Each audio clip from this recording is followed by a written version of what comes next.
Good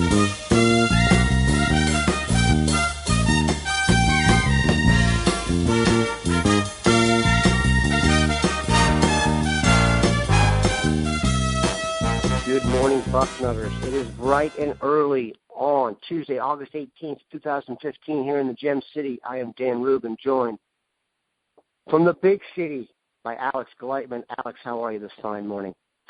I'm great, Dan. Thanks for having me on the BM5. Always a pleasure to be here.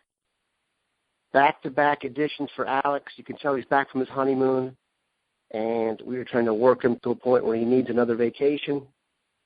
Today, Alex and I are going to try to have some fun here. We both have come up with 3 predictions for the season ahead, and we're going to reveal them to the other guy here and then kind of give our reaction. But first, Alex, want to address some news that came out later yesterday evening. Michael Weber, the star running back out of Detroit, who, by his own mouth, rushed for close to 200 yards in the scrimmage on Saturday, has suffered a slight injury and a slight setback to his arrival in Columbus. Bring us up to speed here. Yeah, so the prognosis right now is it appears to be a torn meniscus, and that'll put Mike out. He is going to get arthroscopically repaired. Recovery time is about 3 to 4 weeks. So, it's not the end of the world here. I mean, it obviously is it's a shame given, the Mike Weber was the second Ohio State freshman to lose his black stripe. He's performing really well in camp, challenging Breonte Dunn and Warren Ball to be the number 2 running back behind Ezekiel Elliott. So it definitely, it's a shame they won't have him for Virginia Tech and Hawaii. It looks like he could potentially be back for Northern Illinois or the week before that. So maybe the 3rd or 4th game of the season, you'll see Mike Weber back. So, I don't think it's a situation where he's going to be redshirting. And, I've unfortunately never torn meniscus, but I have close friends and teammates in the past who have done it. And the recovery time really is, it's not a long-term thing. So I don't see a red shirt here. I see Mike Weber still impacting the team in a meaningful way this season. But, as he said in his tweet, a minor setback for a major comeback. So, definitely will give Breonte Dunn a chance to step up. Definitely give a guy like Warren Ball potentially a chance to step up. And Curtis Samuel maybe sees more reps at running back rather than H-back during the last couple weeks of camp here. Yeah, it's interesting because you say it's a 3 to 4 week injury. And yesterday was the 3-week mark for the opener, so it's a shame. Been very impressed with the little bit we saw of Weber just on the highlights film. He's a compact little guy, so let's hope he gets better. It will be interesting to see how it affects the redshirt situation. If one of those backups blows up in the first couple games, it should be very interesting. Okay, here come some predictions. Like I said, Alex and I are each going to make 3 predictions here about the season ahead. Hopefully we'll have some fun with this. I'll go first, Alex. Here's my prediction. I'm going to go bombastic to crazy. So the first one will be Ohio State will score at least 42 points against Virginia Tech. For those who remember, they scored 42 against Oregon and Alabama. I say they scored 42 or more against Virginia Tech in Blacksburg on Monday night. Thoughts? Dan, that's a little crazy. I mean, Virginia Tech has an excellent defense. I mean, as you saw last year against Ohio State and Ohio Stadium, Bud Foster's defense, definitely, very fundamentally sound, very well coached. So, I don't have them scoring 42 points. I have them scoring maybe a little less than that, maybe 31 to 35 points, I think, in a win over Virginia Tech. I think the big thing here is you have a new offensive coordinator in Ed Warner, replacing Tom Herman. He's calling plays from the field with Tim Beck up in the booth, so that could be a little interesting. What happens with the quarterback situation, J.T. Barrett, Cardale Jones? I mean, it could cause, in my opinion, some first half struggles on the offensive side of the ball. And then the receiver situation, I mean, you have Jalen Marshall, Dontre Wilson, and Corey Smith out. So you have some younger guys who are really getting their first taste of big-time college football on the road in a hostile environment. So me personally, I don't see 42 points, but as I said, 31 to 35 isn't too far off. For me, my first prediction is that Ohio, this is the year, Urban Meyer's 2012, 2013, 2014, without losing a Big Ten regular season game. I say this is the year that Ohio State loses a Big Ten regular season game. Now, before everyone goes too crazy on me, I do still think Ohio State wins the Big Ten championship and goes to the college football playoffs, but I think this is the year that Ohio State loses a Big Ten regular season game. That's a very strong statement. Do you have a vibe on which game is most likely? Who scares you the most in that respect? Yeah, I mean, I think Penn State at home could be tough. I think Michigan State at home could be tough. But, the game that really, would have me worried the most is on the road in Ann Arbor, Jim Harbaugh's first game as the Michigan head coach. By that point, I think his team's gonna, it's gonna be together. They're gonna be humming along. They're gonna have a lot of momentum going into next year. I could see them at that point being 8-3.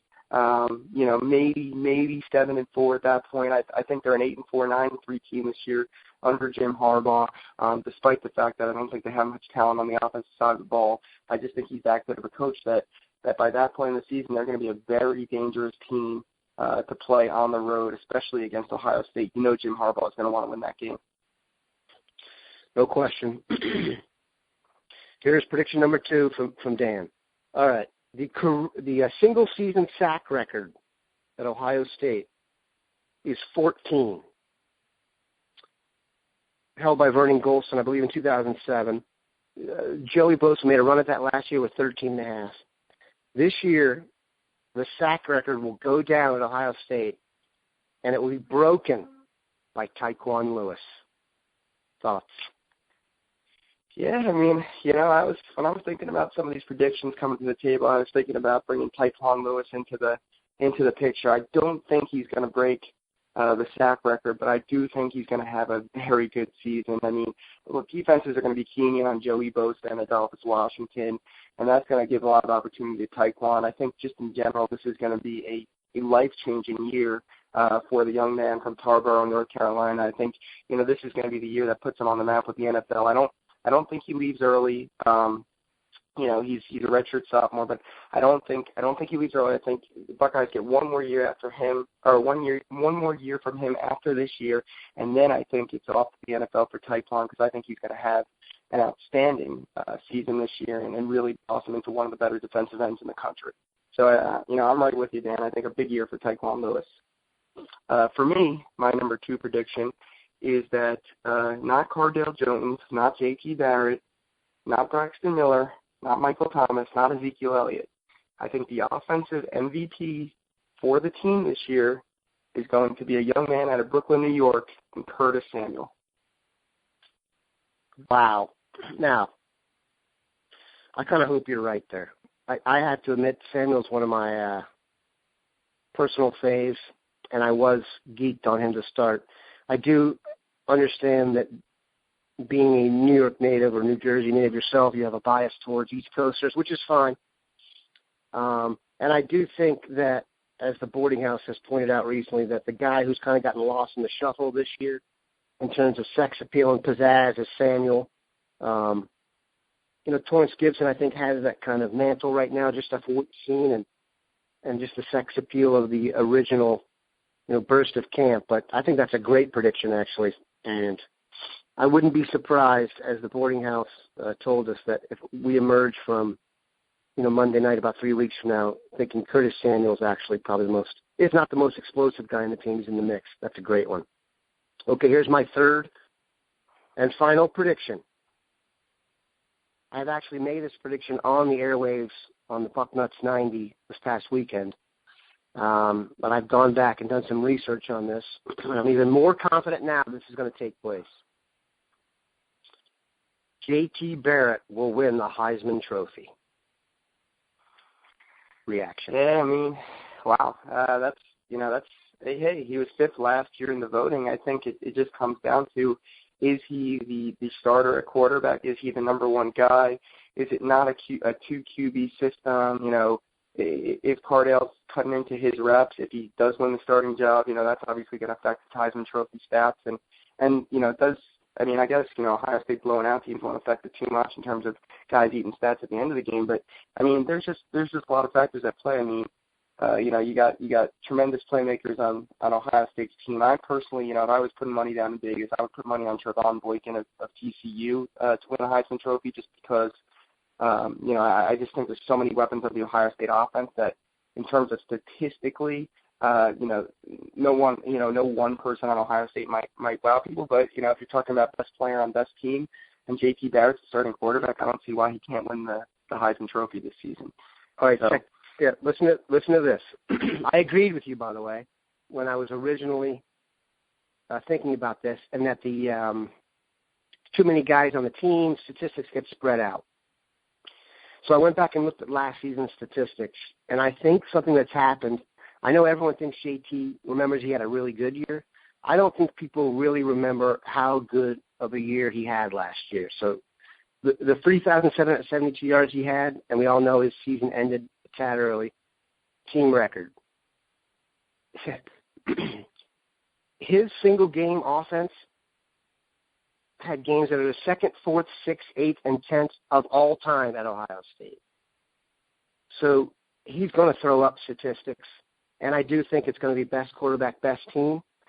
And you did mention Trevon Boykin, who is the Heisman favorite heading into the season and is the player that returns to college football with the most Heisman votes from last year. Barrett is second. He finished fifth in the voting, and the other guys are gone. So kind of like Curtis Samuel has fallen a little bit into the background. I think JT is kind of the quiet character has fallen in the background a little bit, and I don't think that will take place after this year. The real interesting part is going to be he's a redshirt sophomore. I think there's going to be talk of JT leaving for the NFL after this year.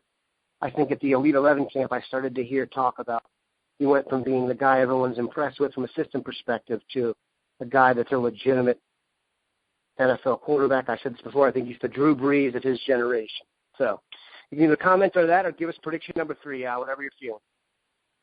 Yeah, I'll say don't forget about the 45 touchdowns breaking, the touchdowns accounted for, which I think was held by Drew Brees. So, JT's certainly right there. But my prediction number 3, nothing too crazy, but just that Eric Smith, the sophomore from Cleveland Glenville, will be a starter on the Ohio State defense before the end of the season.